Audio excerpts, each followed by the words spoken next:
மிதுன ராசிக்கு வந்து பார்த்திங்கன்னா உங்களது ராசியாதிபதி புதன் வந்து 5ல் இருக்கார். ஸோ 5ல் இருந்து அவர் வந்து இப்போ ராகுடைய சாரத்தில் போகும்போது நிறைய பிரயாணங்கள் மேற்கொள்கிறதுக்கான வாய்ப்பு, ஆன்மீக சுற்றுலா போகிறதுக்கான வாய்ப்புலாம் ரொம்ப நல்லா இருக்குது.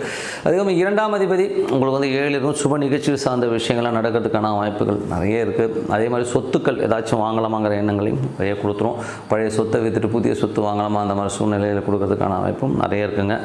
அதுக்கப்புறம் பார்க்கும்போது உங்களது 2ஆம் அதிபதி வந்து பார்த்திங்கன்னா 7ஆம் அதிபதியுடைய ஒரு பரிவர்த்தனையில் இருக்கும்போது சுப நிகழ்ச்சிகள் கைகூடி வர்றதுக்கான வாய்ப்புகள்லாம் ரொம்ப நல்லா இருக்குது. அதுக்கப்புறம் பார்க்கும்போது உங்களுக்கு 3ஆம் அதிபதி சூரியன் 5ல் வந்து நீச்சமாகும்பொழுது குழந்தைகளுடைய விஷயங்கள் நிறைய சந்தேகங்கள், அதனால் ஒரு மன உளைச்சல் வர்றதுக்கான வாய்ப்புகள் ரொம்ப கவனமாக இருக்கிறது ரொம்ப ரொம்ப நல்லது. அதுக்கப்புறம் வந்து 4ஆம் அதிபதி 5ல் புதிய சொத்துக்கள் வாங்குகிற எண்ணங்கள்லாம் இருக்கும். ஸோ அதுக்கான முயற்சிகளில் வந்து வெற்றி பெறதுக்கான வாய்ப்புலாம் ரொம்ப சிறப்பாக இருக்குது. நிறைய பேர் ஹெல்ப் பண்ணுறதுக்காக வருவாங்க. ஸோ அதனால் வந்து இது ப்ராப்ளமும் கிடையாது.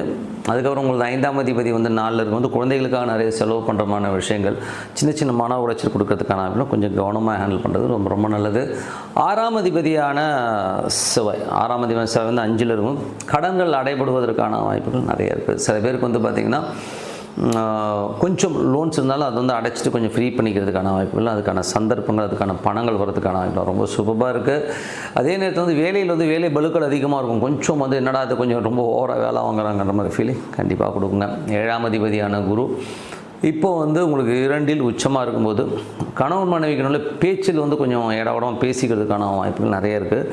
சுப நிகழ்ச்சிகள் சார்ந்த விஷயங்கள் நடக்கும். பட் இருந்தாலும் வந்து பேசும்போது கொஞ்சம் கவனமாக பேசுறது நல்லது. அதுவும் கணவன் மனைவிக்கு நடுவில் பேசும்போதோ வியாபாரம் பேசும்போதோ கொஞ்சம் கவனமாக பேசிங்க. ஏதாச்சும் வார்த்தை விட்டுருவீங்க, அதில் லாக் ஆகிறதுக்கான வாய்ப்புகளும் கொஞ்சம் கவனமாக இருக்கணும்.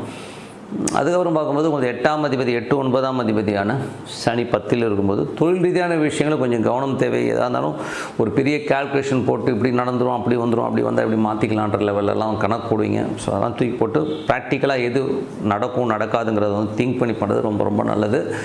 அதுக்கப்புறம் பார்க்கும்போது உங்களுடைய 10ஆம் அதிபதியான குரு 2ல் இருக்கும்போது தொழில் ரீதியான விஷயங்கள் வந்து நல்ல ஏற்றங்கள், நல்ல லாபங்கள் வர்றதுக்கான வாய்ப்புலாம் இருக்கும். புதிய ஐடியாஸ், புதிய லெவலில் வந்து திங்க் பண்ணுவீங்க.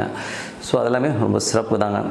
அதுக்கப்புறம் பார்க்கும்போது உங்களுக்கு 11ஆம் அதிபதியான செவ்வாய் 5ல் இருக்கும்போது நல்ல ஒரு சூழ்நிலை சந்தோஷமாகவும் குதூகலமாகவும் இருக்கிறதுக்கான வாய்ப்புகள்லாம் இருக்குது. ஸோ அதெல்லாமே ரொம்ப சிறப்பான விஷயங்கள். வேலையில் வந்து மற்றும் வேலையில் கொஞ்சம் வேலை பலுக்கள் அதிகமாக இருந்தால் அடுத்த லெவல் முன்னேறுவதற்கான அத்தனை வந்து அறிகுறியும் இருக்கும். ஸோ நல்ல ஒரு ப்ரொமோஷனும் நல்ல விஷயங்களும் கண்டிப்பாக நடக்குங்க.